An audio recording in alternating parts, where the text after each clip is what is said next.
Just working with our nutritionist in Ireland and Munster. I suppose before some games and during the week I'd feel quite crampy and quite bloated and very uncomfortable, and I suppose we started monitoring what I was eating and cutting out what foods was giving me the issues, you know, and look, we came down to it.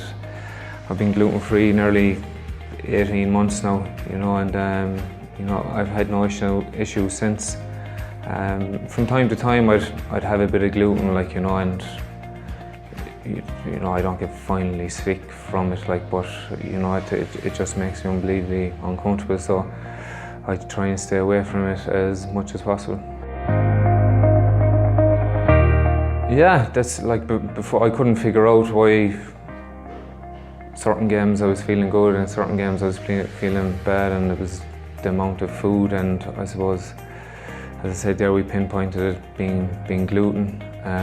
You know, just feeling lethargic and extremely uncomfortable on the field, you know, which was quite annoying because, you know, obviously our nutrition is extremely important for us and helping us to perform to a world-class standard. And look, at times it can be challenging, but I think everywhere you go now has gluten-free options, and nutritionists at Munster and Ireland go head over heels for me, and you know, have the right food for me. And look, thankfully the last couple of months I've been feeling great.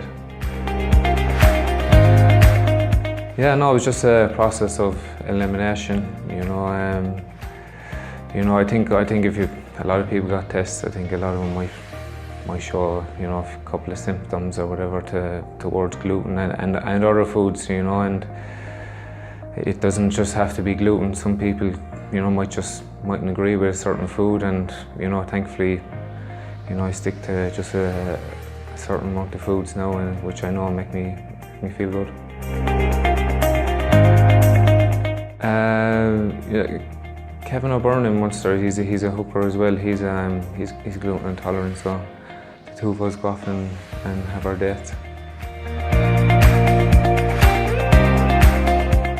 Yeah, it can be at times, you know, but as I said there, I think the way society is going now, and all the social media and the healthy eating and stuff like that, and people coming up with new recipes, gluten-free recipes that you wouldn't even think of. There's, you know, in restaurants now there's great options for gluten-free, but yeah, I'd be looking at the lads sometimes and be a bit jealous when they're talking into pizza. Exactly, yes, it's all about feeling good for me.